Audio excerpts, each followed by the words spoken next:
I would start by following up on what Vanessa and Jenny mentioned. If we look into the definitions of civilization in any dictionary, we'll find important keywords like a human society which is organized, which is a complex organization. In a different meaning, we can refer to intellectual, cultural, and moral refinement, so the search for a higher level of evolution.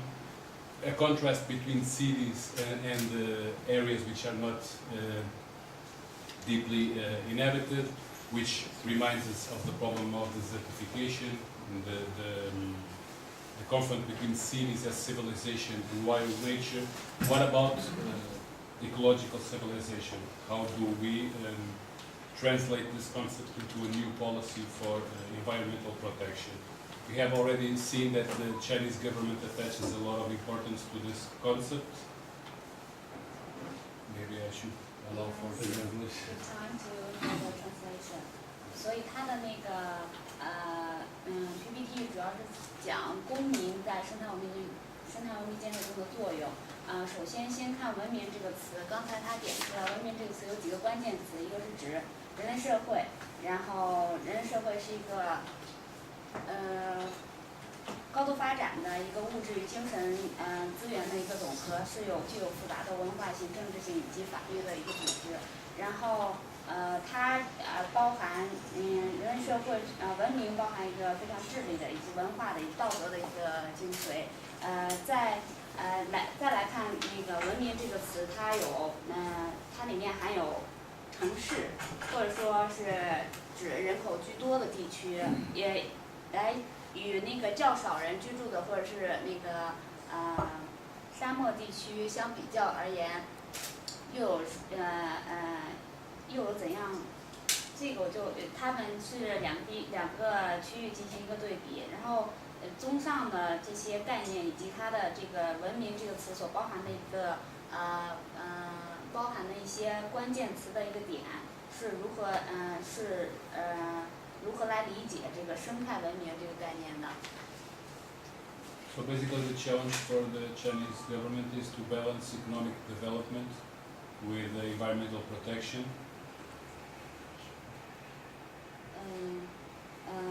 就是关于生态文明，刚才好几个专家也都提到了，是从什么18届三中全会开始将生态文明建设写入党章，然后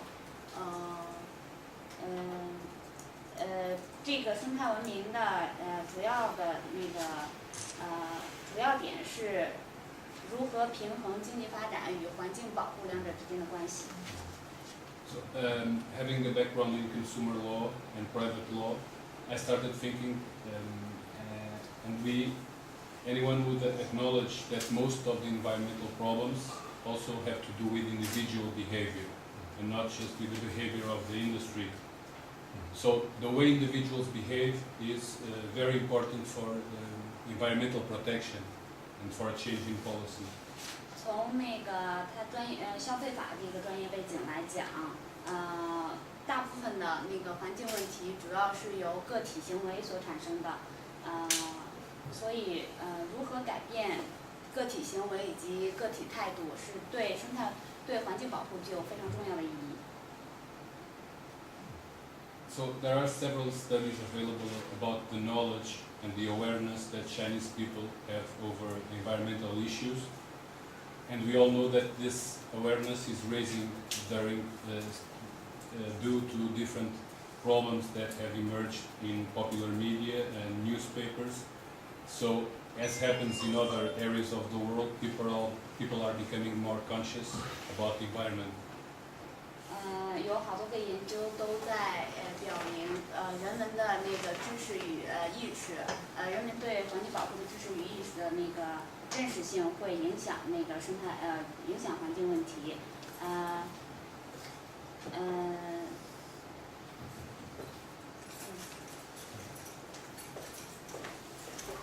，So, in a paper I'm working on, in the framework of the Summer Law Institute, I argue that individual behavior is central for environmental change because the daily behavior of any citizen, of any consumer, affects directly or indirectly the environment.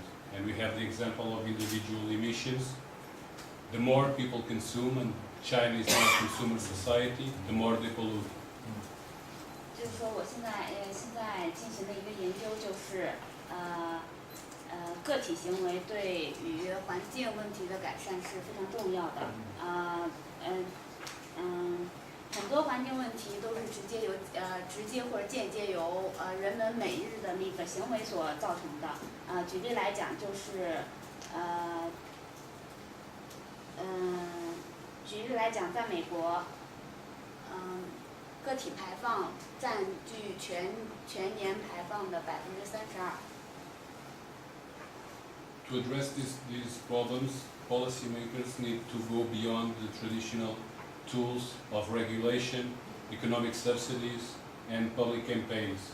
So we need to think about how the individuals behave, why do they behave the way they do, and how can we effectively change their behavior. 所以现在对于政策制定者来说，需要改变传统的那个工具与方法来进行环境保护，主要是从经济活动、政治活动以及其他方面来进行改善。In this regard, it is very important to look into the research from psychology and behavioral economics, which can help us to understand how the human mind works,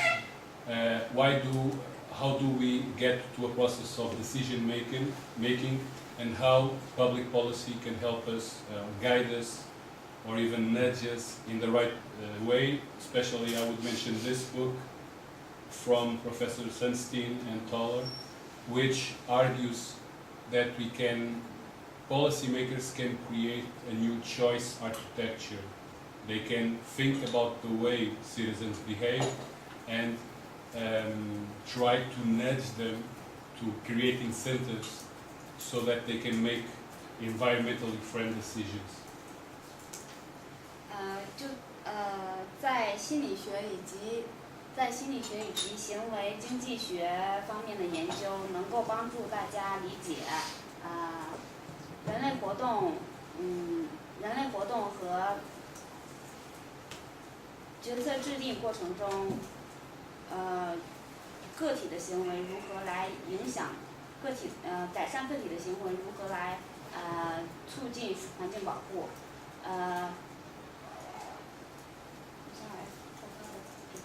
The final part? Okay, I can repeat. So basically, a nudge is a smart and cheap instrument so as to help consumers change their behavior. An example, it has been shown that if you provide consumers with information in their electricity bill about the average consumption of their neighbors, they will enter into a sort of competition and they will realize that, for instance, they are consuming above the average. 他从消费学的角度来解释一下个体行为，改善个体的意识和行为能够产生的一些作用。So this offers policymakers with a wide range of new tools to address environmental problems by looking into how people behave. 就是有两种方法来增加来改善这个个体行为，一个是。I'm trying to keep it simple for the translation. Okay. So basically, in this ongoing research, we are interested in discussing how in the Chinese context we can develop new tools that go beyond regulation. Because there is regulation in place, and just by forbidding things or by making things mandatory, we are not achieving change. 就是我们现在正在进行的一个研究，是关于中国，是在中国的这个情景下，如何使用新的工具。这工具是超越监管这样一种强制性的手段，而是来改善个体行为，进行一个自愿的一个工具。Of course, that there is also an important role for education and information, and also for public awareness campaigns, but they are not enough. So this new policy, inspired by behavioral economics, allows us to reconcile economy, the consumer society, the emergence of a big consumer society in China, and environmental concerns. 就是说，在教育、信息以及公众活动方面，这些也是非常重要的。一个新的那个政策是，这样一个新的政策是源于行为经济学的。我们要重新思考经济以及经济社会、消费社会以及另外一个和其他方面的发展。So, not only on the one hand, China can learn and profit from the experience, from other experiences that are taking place in other countries in the world, such as Denmark, the United Kingdom, the United States, have invested in the creation of green nudges, of these small and smart and cheap devices that make people behave in a different way. But on the other hand, we have to study and understand how the Chinese people behave, because people don't behave in the same way in the city and in the countryside and from country to country.